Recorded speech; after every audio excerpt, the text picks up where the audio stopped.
From Lagos, the nation's commercial capital, this is the News at 10. Live from Channels Television. Reporting tonight, Amarachi Ubani.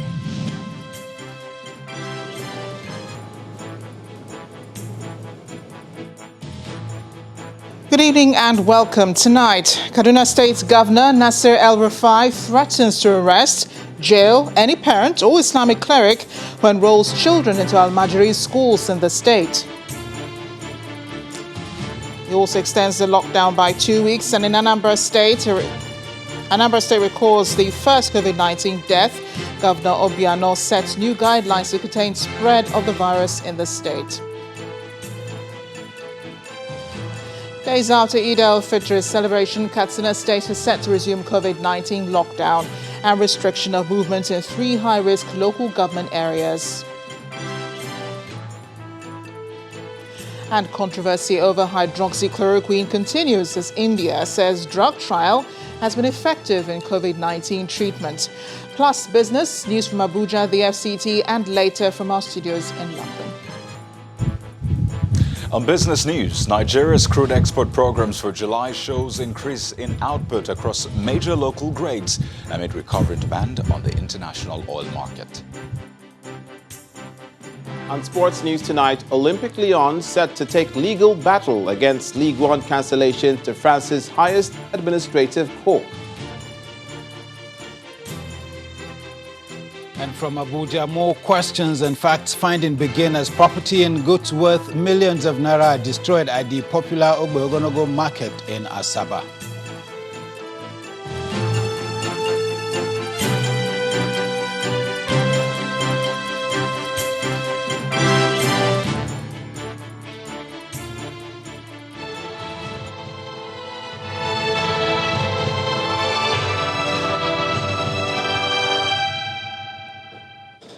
A pronouncement today by the Kaduna State Governor may effectively spell the end of the Almajirai system of education in the state. Governor Nasir El-Rufai vowed to jail parents who enroll their children into the Almajirai schools with a warning that every child in the state must be enrolled into formal basic education. He also warns that the Almajirai system of education has been banned in Kaduna State, and any Islamic cleric caught operating such schools will be jailed for not less than 2 years. The governor arrives at the Rehabilitation Center for Almajirai children in Kaduna, and for those who are in doubt, the ban on that system of education in Kaduna will be enforced, and he makes no bones about it. They still have parents. What has happened is that the parents abandoned them to the care of these malams that move from place to place. This is what we want to end. These children will all go back to their parents. They will be under the care of their parents, and we are going to monitor that, and we have laws that will punish the parents if they ever try to enroll them into any system of itinerant education. Any Almajiri teacher that takes any child or enrolls any child into so-called Almajiri school will also go to prison and be fined, I think, 100,000 naira or 200,000 naira per child. The children have lived a harried existence, begging on the streets, ill-clothed and ill-fed, and with the emergence of COVID-19, repatriation to their home states is an added intrigue to their lives. But the children are not to blame. Those who would abuse the system, according to this Islamic cleric, are the ones who are exploiting the children. People have started using them for a different thing entirely. They are ordinarily beggars. And this is the truth of the matter. It has been alleged that some people are using those little kids, send them out in the morning, and in the evening they come and carry them back and take whatever money they make. In the eyes of the parents and residents of Kaduna, the ban on Almajiri is welcome. The government decision to ban Almajiri in Kaduna State is very, very right.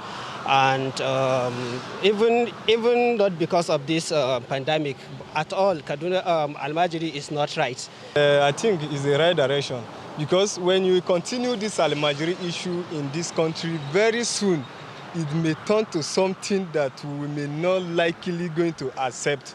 For the children at this rehabilitation center, it appears they are being cared for.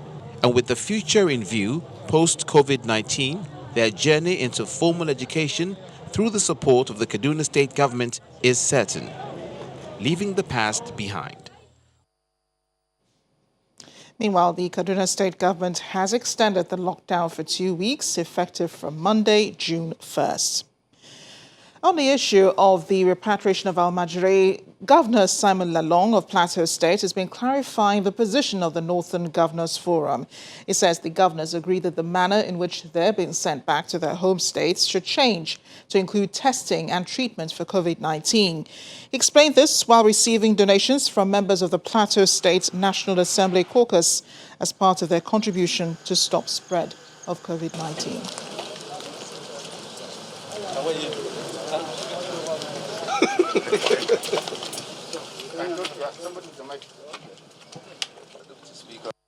And so every governor said, if you have my Almajiris from Plateau in your state, please bring them to Plateau. If we have two from other states, we send them back. But we went under strict protocol.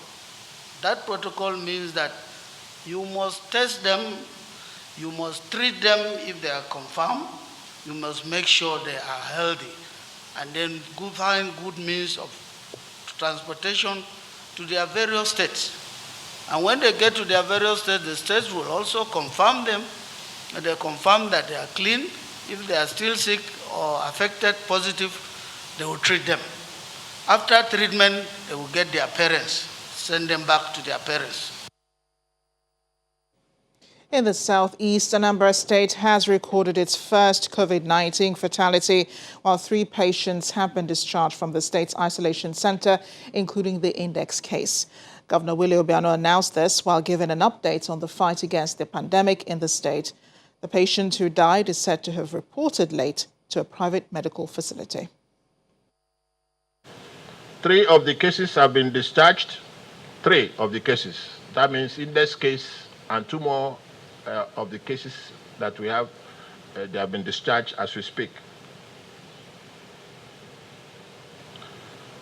In the Anambra, it is important to explain here that the only COVID-19 death that we have recorded so far was a 66-year-old man who did not report ill at any time. He went to a private clinic where our COVID-19 team were invited. We took his samples, and by the time we came back 24 hours later, the fellow was already dead in the private hospital. He was receiving treatment. It has come to our knowledge that some of our health workers turn automatically hostile to patients who they suspect to have COVID-19 symptoms. This is not acceptable in the state. We cannot encourage any attitude that will discourage possible COVID-19 patients from walking willingly into our hospitals to reveal their condition. The Presidential Task Force on COVID-19, constituted by President Muhammadu Buhari on March 9, 2020, has been coordinating and overseeing Nigeria's multi-sectoral and intergovernmental efforts at containing spread of the coronavirus. Apart from providing policy direction for the government, the task force is to serve as an advisory body to the President. Our next report focuses on the assessment of the task force 2 months down the line. As at March 9, when the Presidential Task Force on COVID-19 was constituted by President Buhari, Nigeria had only 2 confirmed cases of COVID-19 in Lagos and Ogun State. By the end of March, however, the cases had jumped to 131, spreading across Lagos, Ogun, Oyo, Kaduna and the FCT. It was very clear that the job before the task force is no tea party. Late start of this national briefing. As part of its mandate, the PTF is to provide overall policy direction, enable the delivery of national and state-level outbreak control priorities, provide coordination for national and state emergency operation centers, as well as keep the public abreast of strategic progress. 2 months down the line, Experts give their assessment. The treatment of COVID-19, we have also seen that the government is looking as if they are following the infection, the transmission. There is no major activity that shows that we are steps ahead in stalling or containing the infection. And it's already overwhelming the health system. Everybody is already stretched out, including the members of the PTF. But they need to change tactics. We cannot be doing the same thing every day and we expect a different result. We have to really change our tactics. Our tactics now is for us to go and attack, not for us to go and defend. Members of the Presidential... In order to deliver on its mandate to keep the public abreast of strategic progress, the PTF has in the last 6 weeks continued to do this daily briefing. It has also issued several health advisories and announced government's restrictions on large gatherings, as well as the ban on interstate travel. Effective implementation of these advisories require proper coordination between the central and the state governments. Coordination, especially between the federal government and the state governments. You find that at some point it was being politicized. I have to speak facts. Both the opposition and the ruling party were now playing a political chess game. So at every point in time, decisions were made to say, okay, what point am I going to score? It is hoped that the Presidential Task Force on COVID-19 will continue to fine-tune its strategies in the days ahead in order to provide a more robust coordination that will help to halt the rising spread of the coronavirus across the country. We'll be talking some more on the performance of the Presidential Task Force on COVID-19 a little later on the bulletin. But we move to Kano State, where the government has rejected a viral video footage on social media showing the state of the Sani Abacha Isolation Center, Kofarmata, in the state capital. The State's Commissioner for Youths and Sports, Mr. Kabiru Ado, described a 3.5-minute clip as an attempt to discredit and tarnish the state government's efforts at fighting COVID-19. He insists that misrepresentation of facts on the center being put in place by Coalition Against COVID-19, CACOVID, is not acceptable. The 600 capacity isolation center that is being here in Kano. A video on social media goes viral. The message on the Sani Abacha Stadium Isolation Center in Kano totally discredited. This corona na lie. It didn't stop there. The social media video said much more. It alleged the facility is a deception and untrue to its real intent. All the empty beds are just here dropped. I don't know what is wrong with this country. Comments on the video for many has become compelling, needing clarification, as Kano continues to record confirmed cases of COVID-19. This is an indicator of ignorance, that he doesn't know what the state government is doing. A statement from the state government followed thereafter, saying it takes strong offense to the viral video, claiming it is mischievously attempting to misrepresent facts on the ongoing installation works at the Sani Abacha Isolation Center. The statement reads in part, "Whoever is behind the filming does so to deliberately distort the datum, considering that even in the clip, it shows that the project is still ongoing, but calculatedly moves away from filming the exercise, just to accomplish the task of garbling the facts." Malicious and false short for some who refer to the center when the governor visited in the glare of the general public. I'm sitting on this bed not because I'm a sick person. I am COVID-19 negative. Soon after that ground visit by the governor, the authorities in Kano State remodeled the facility. on expert advice to further mitigate any transmission of the coronavirus.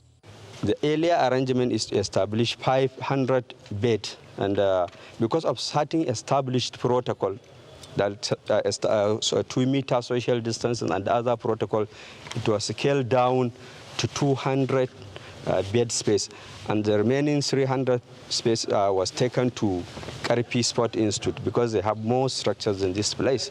Channels Television's visit to the facility may have clearly calmed frayed nerves on the reason why the facility is shabby, as information that the contractor himself has contracted the virus. All eyes are on Kano, as residents and onlookers will want to see this facility come back to life.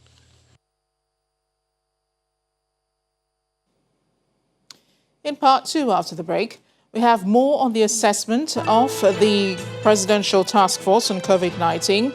We'll be joined by the Chief Epidemiologist of the Federation, Dr. Gordon Ntandom. Plus, traffic resumes gradually along Anambra-Onitsha bridgehead after COVID-19 restrictions put in place by Anambra and Delta state governments. Stay with us.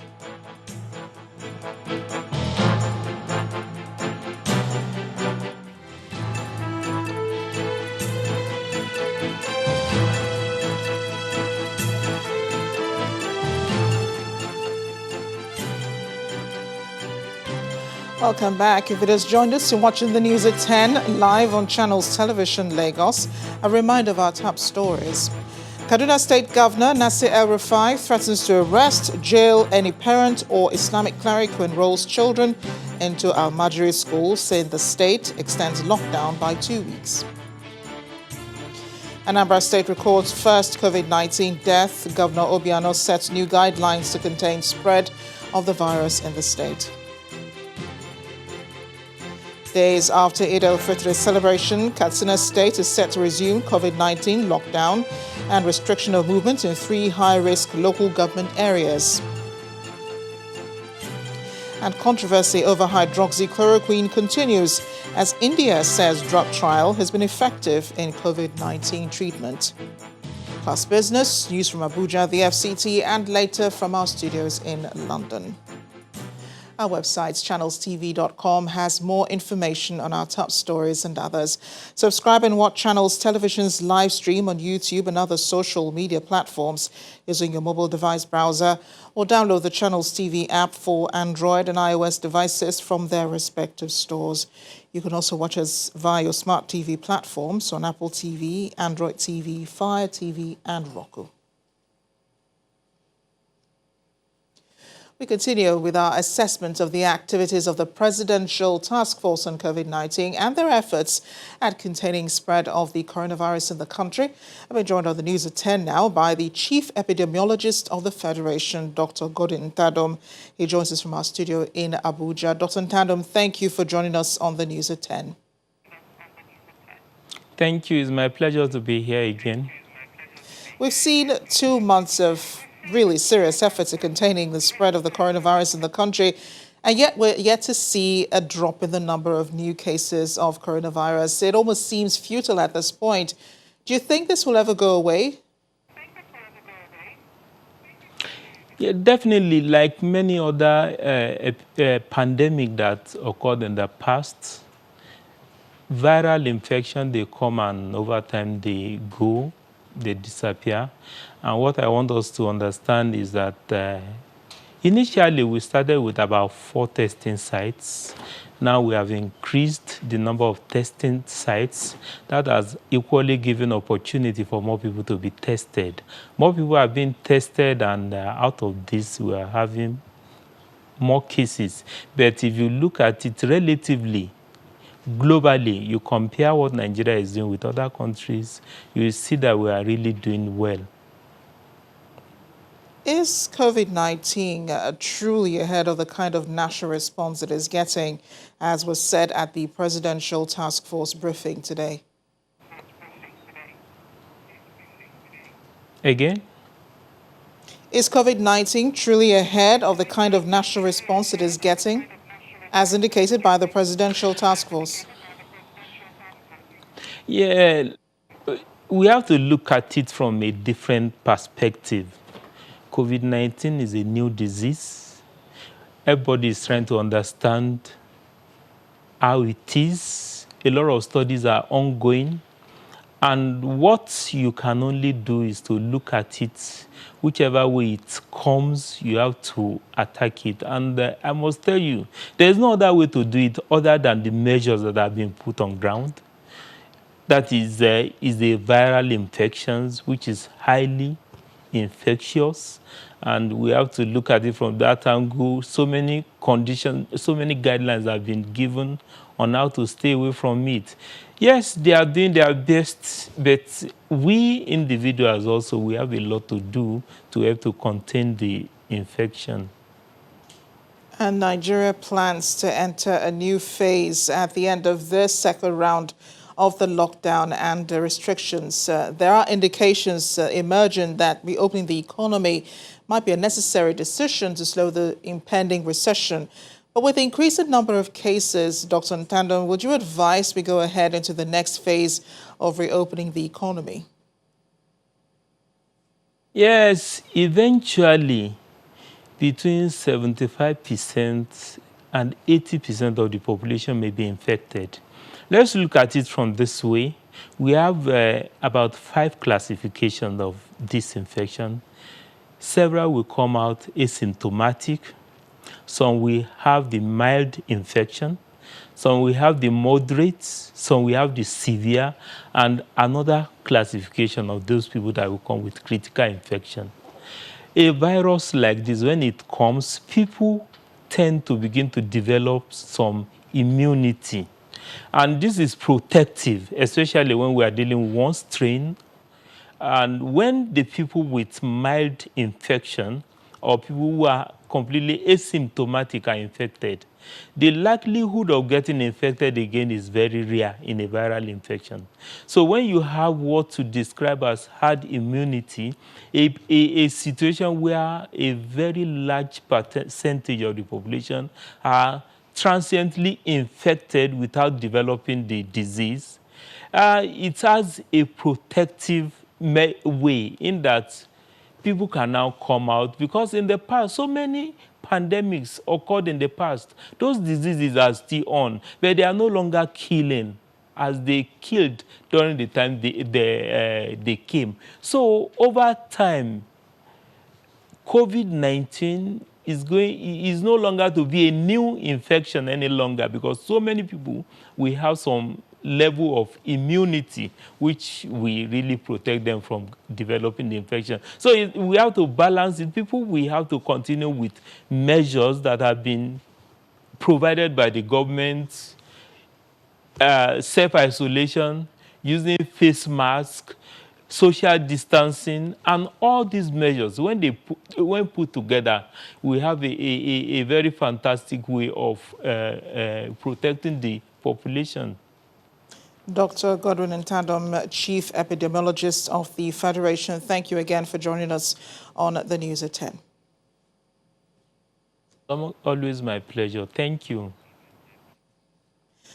The federal government has donated personal care and protection items to thousands of Cameroonian refugees seeking asylum in Cross River State. These include buckets, hand sanitizers, soap, face masks, among others. The United Nations High Commissioner for Refugees, in collaboration with the National Commissioner for Refugees, Migrants and Internally Displaced Persons, presented the items to displaced persons at the Adagom refugee camp in Ogoja local government area. The refugee settlement is located at Adagom and Ukende, Akpapanga in Ogoja local government area of Cross River State. Thousands of refugees are camped there. To ensure the environment is spick and span, the refugees are presented with cleaning agents and other products from the federal government. They are also encouraged to up their hygiene and observe the measures put in place by the government to prevent COVID-19 and its spread. We are here in Ogoja to do distributions to the refugees living here. So we came in from Abuja to give them supplies for COVID-19, since they are part of us. So we feel as a family, we have to protect them too. That's why we came for the distribution. UNHCR's role is to provide support to the government.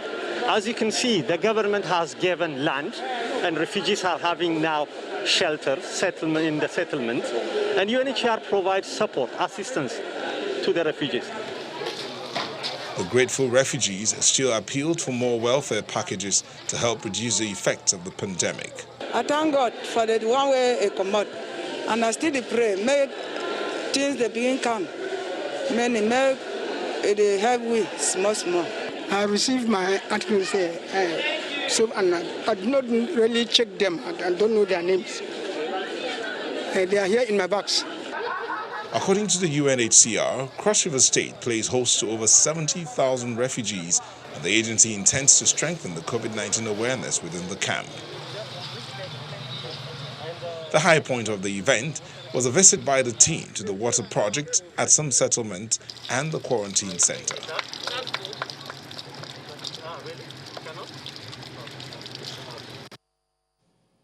When the News at 10 returns, we have more updates on COVID-19, plus Nigeria's crude oil export programs for July show increase in output across major local grades and recovering demand on international oil markets.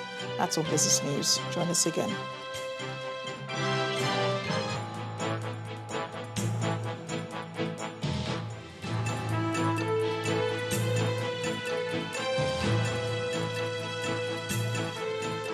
Welcome back to the News at 10. We're back in Abuja, where Ibrahim Adra is standing by with more on the News at 10. Hi, Ibrahim. Hello, Amarachi, and welcome everyone. Katsina State has extended the lockdown order on 3 local government areas effective tomorrow, May the 27th from 7 in the morning. The affected local government areas are Katsina, Daura, and Batagarawa, and the extension follows the expiration of the lockdown relaxation for celebration of Eid al-Fitr festival. Governor Aminu Masari announced this today while highlighting the progress made so far in the fight against COVID-19 pandemic. He also expressed optimism that the ongoing joint security operations against banditry, kidnapping and cattle rustling will yield desired results. The state government has concluded arrangement with Sahel Medicare Center for future testing of samples from suspected COVID-19 cases. The MOU will be signed and we will inform you, but the test is going to commence in Sahel Center this week. We also intend to continue with the lockdown as at 7 a.m. tomorrow of Katsina local government and Daura local government, because this is only where we have cases of people that are positive that are still in town. But all others, where they have one case, we have taken the patient to Katsina. So our new modus operandi now is not to go ahead and lock down a local government because of one case, but to bring the person back and continue the contact tracing. If the contact tracing proves that the man has gone round and the disease has gone round, if it requires locking up the local government, then we'll lock up the local government. Meanwhile, the Imo State government has been giving an update on the 26 new cases of the coronavirus recorded in the state. At a briefing, the chairman of the state's task force on COVID-19, Professor Maurice Iwu, explained that the positive cases were among 96 travelers in a truck intercepted at the border by security operatives enforcing the interstate movement ban. He says all their samples were taken and 26 came back positive, but the patients were allowed to proceed on their journey since Imo was not their final destination. Security did intercept some buses carrying about 96 people into our state.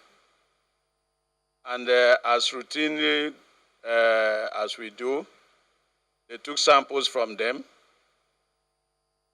And then they allowed them to continue where they were going because there were 96 of them. And then when the results came back, we found that 25 out of that 96 These 96 people are people we classify as silent spreader because they didn't know that they were carrying it, and they passed on. And it was good that we took their samples and tested them. And we have since notified the places they were going to because they were not actually bound to, they are not coming to Imo State, they were passing through. And we stopped everybody that passed through the state and they took samples from them. It's still necessary to stress that our guideline of not allowing people to come into the state based on the federal regulation that interstate movements for now are prohibited. One of Nigeria's leading carriers, Arik Air, has donated palliative items to some communities in Lagos State to cushion the effect of the lockdown. The items, including rice and beans, were donated to Ewutuntu Mafoluku community around the Murtala Mohammed Airport and Arigbanla community in Orile Agege. A team led by the airline's head of business, Central West Africa, and the manager PR and communications made the presentation on behalf of management.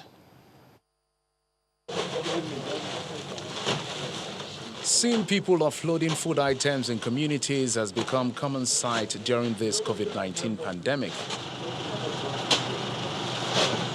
At Mafoluku community around the Murtala Mohammed International Airport and Arigbanla community in Orile Agege, one of Nigeria's leading airlines, Arik Air, is here to present food items such as rice and beans to the people living in this area to ease the burden of the lockdown on them. We are here today as part of our corporate social responsibility to communities where we operate from.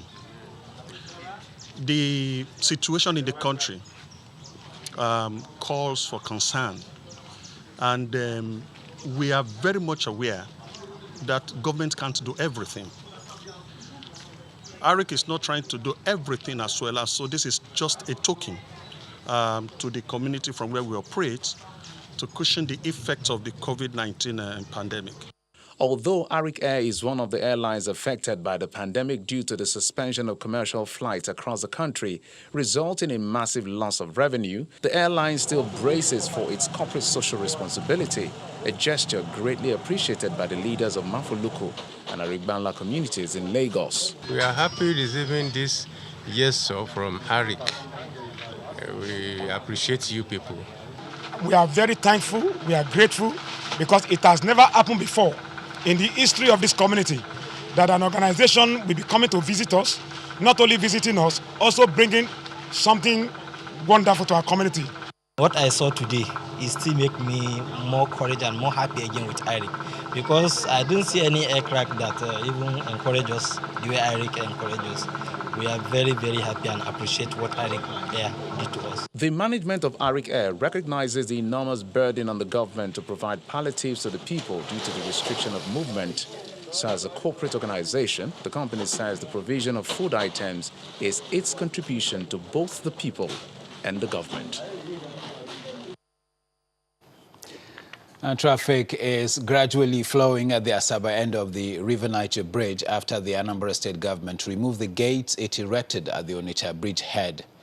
Officials of the Delta and Anambra states finally met to resolve issues of border closure after security operatives halted the movement of vehicles, leading to the gridlock at the Asaba end. The River Niger Bridge connects the southern part of Nigeria, particularly Asaba in Delta State, to Onitsha in Anambra State. On May the 25th, Anambra State government barricaded the bridge head in a bid to curb the further spread of COVID-19 in the state. This resulted in heavy traffic build-up for several hours. Now, the barricade has been removed after the officials from both states met and resolved to move the checkpoints further away from the bridge and apologize to the people for the inconveniences caused during the closure. If you man those two borders, by the time this truck gets here, you've actually processed those that should be coming through Asaba and then into Anambra. But where that is not possible, for whatever reason, it is important that the The trucks are not processed at the foot of the bridge. Ensure that what they're carrying is considered essential. And we all know that the term or the definition of essential service is quite wide, even though some items have been specifically stated to be essential services. But also we can exercise our discretion in determining what is actually essential. The governors of all the states had announced a ban on interstate movement on April the 23rd in order to stem the spread of the coronavirus disease. That ban and closure of state borders has not yet been lifted.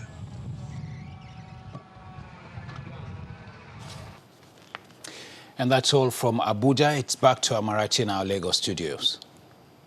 Thanks, Ibrahim. We're staying with Delta State as Governor Ifeanyi Okowa visited the site of the Ogonogo market. I was gutted by the fire earlier today, with property worth millions of naira destroyed.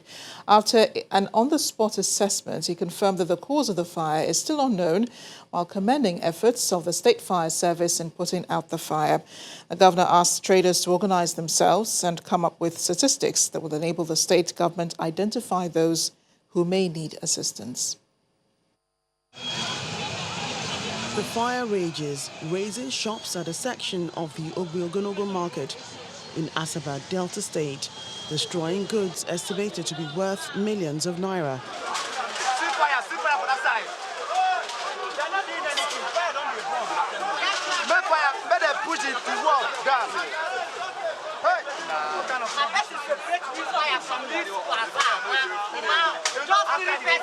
Many shop owners try to save what they can, not knowing if the fire would spread further than it has already.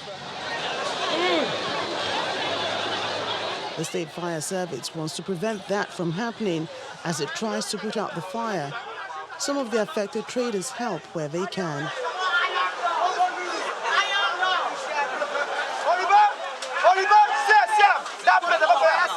In the meantime, traders lament over their helplessness with nothing to fall back on. I lost everything.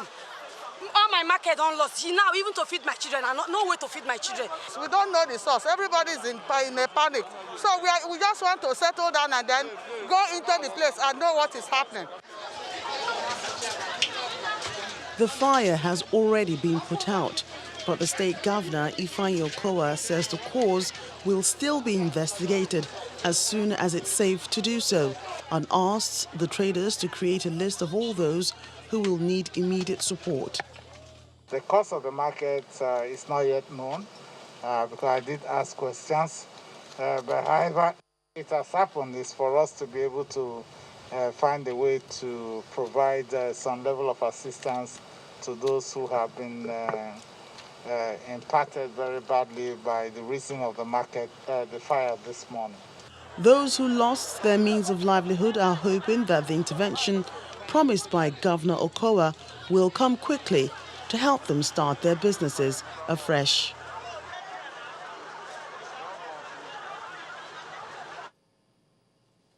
Let's take a look into the world of business. Here's Kayode Okikiolu.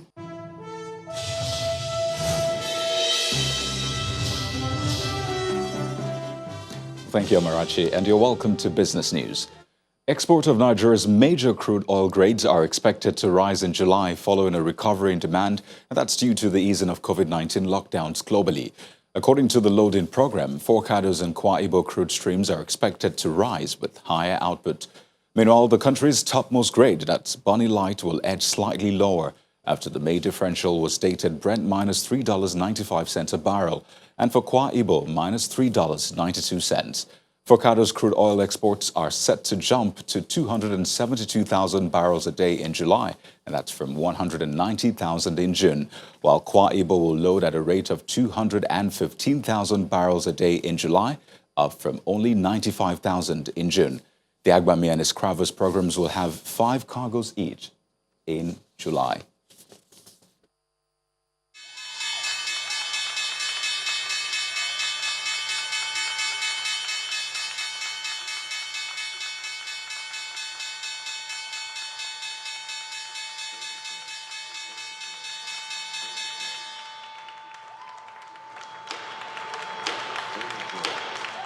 And that's the sound of the closing bell at the New York Stock Exchange, signifying the end of trading for the day.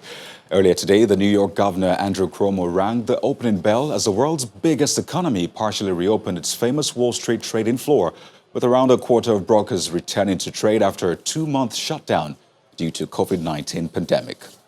Well, thank you for watching Business News Tonight. I'm Kayode Okikulu. It's back to Amarachi. Thanks, Kayode. Still ahead on the news at 10, controversy over hydroxychloroquine continues as India says drug trial has been effective in COVID-19 treatment.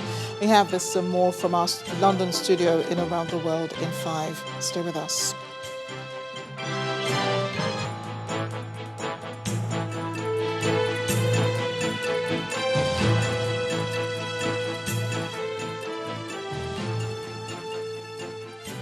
Welcome back. India's Council of Medical Research says observational studies show the anti-malarial drug hydroxychloroquine may be working to treat coronavirus patients and that the country would not deny it to frontline care workers, despite the WHO suspending trials for the drug. The Council's Director General, Dr. Balram Bhargava, told reporters in New Delhi that the possible benefits of hydroxychloroquine outweighed the risks. Here's Simon Pusey with more international news in Around the World in 5. Hello and good evening from the Channel studios here in London for your international news around the world in 5. The World Health Organization has suspended trials of the malaria drug hydroxychloroquine because of safety fears. This concern relates to the use of hydroxychloroquine. The decision has come after a recent medical study suggested the drug could increase the risk of patients dying from COVID-19. The drug was recommended by US President Donald Trump, among others, as a possible treatment for the virus. The World Health Organization also urged countries to put in place measures to prevent a second wave of COVID-19 that has infected over 5.5 million people around the world. Countries in Europe, countries in North America, many other countries around the world in Southeast Asia have to continue to put in place the public health and social measures, the surveillance measures, the public health measures, the testing measures, and a comprehensive strategy to ensure that we continue on a downward trajectory and that we don't have an immediate second peak. Hong Kong's leader, Carrie Lam, has said other countries have no place interfering in the territory as she defended a controversial national security law planned by China. The law would ban treason, secession, sedition and subversion in Hong Kong. Critics have said it would limit the city's freedoms, but in her weekly press conference, Lam has said it was a responsible move to protect the law-abiding majority and that it would not impact the city's rights and freedoms. Hong Kong's freedoms will be preserved, and Hong Kong's vibrancy and core values in terms of the rule of law, the independence of the judiciary, the various rights and freedoms enjoyed by people will continue to be there. A senior politician in Somalia's semi-autonomous region, Puntland, has died from coronavirus. Ismail Diriri Gamadiyed, the Minister for Environment, was being treated in Puntland and was later transferred to Mogadishu. His death was announced by Puntland's state president. Meanwhile, Ivory Coast has become the first country in West Africa to reopen its schools after a 2-month break due to coronavirus pandemic. With over 2,300 cases, Ivory Coast has not yet contained the virus, but authorities there have said that numbers are unlikely to peak after the introduction of extra hygiene measures. Other countries in the region are likely to follow closely whether the decision to reopen schools will lead to a spike in new infections. The first of 5 Iranian tankers carrying fuel to Venezuela has docked at a port serving the El Palito refinery. Iran is providing Venezuela with 1.5 million barrels of gasoline and refining components in a move criticized by US authorities as both countries are under American sanctions. Venezuela has been suffering gasoline shortages due to underinvestment and US sanctions aimed at ousting socialist president Nicolas Maduro. Bethlehem's Church of the Nativity, the traditional birthplace of Jesus, has reopened to worshippers and tourists as Palestinian authorities have begun to ease coronavirus restrictions in the occupied West Bank. Amid pandemic concerns, the church has capped access to 50 people at a time and required that they be free of fever and wear protective masks. There have been 423 recorded coronavirus cases and 2 deaths in the West Bank so far. Unions and social organisations have protested across Ecuador to reject economic measures imposed by President Lenin Moreno in the face of a strong economic crisis amid the coronavirus pandemic. The collapse of world oil prices and the effects of the pandemic have reduced state revenues by around $8 billion. This has put pressure on the government to cut public spending by reducing the working day and closing several public entities. The measures led to widespread protests despite a strict lockdown due to an increasing number of COVID-19 infections. Sir Richard Branson's Virgin Orbit company has tried and failed to launch a rocket over the Pacific Ocean. The booster was released from under the wing of a jumbo jet, which had been specially converted for the task. The rocket ignited its engines seconds later, but an anomaly meant the flight was terminated early. Virgin Orbit's goal is to try to capture a share of the emerging market for the launch of small satellites. And finally, in the Kenyan city of Kisumu, hundreds of residents have gathered on the city's biggest highway flyover to work out. The Kenyan government closed sports training facilities in March as part of measures to contain the spread of COVID-19, leaving athletes with nowhere to train. The early morning training sessions have attracted hundreds of people, including basketball players, footballers and dancers. And that's your international news around the world in 5. Now back to the Channel studios in Lagos. The presidency says there is no iota of truth in the allegation that President Muhammadu Buhari has obtained about 150 memos and reversed some appointments made by the late Chief of Staff, Malam Abba Kyari. According to the presidency, there is not a grain of truth in these reports, and it wants Nigerians to ignore the insinuations behind them. The statement adds that the president will never cede to anyone else the power and trust given to him by the Nigerian people. In the meantime, the acting managing director of the Niger Delta Development Commission, the NDDC, Professor Keme Bradikumo Bonde, is alleging that the agency's 2019 budget was padded with over 500 non-existing projects. Professor Ponde, who spoke to journalists in Port Harcourt, the River State capital, today, explained that the huge amount of money was appropriated for bogus projects. He was reacting to allegations of corruption leveled against the Commission's Interim Management Committee. Welcome to Sports News. Manchester United is yet to make an offer to Shanghai Shenhua for Nigeria's Ojo Nigalo, but manager Ole Gunnar Solskjaer is hopeful the club can extend his loan spell. He still believes an arrangement can be found to allow Igalo to complete the season with United. League leaders Bayern Munich took a big step to retaining their Bundesliga title by winning 1-0 away from home at second place Borussia Dortmund. Bayern's win puts them 7 points clear of Dortmund with 6 games left.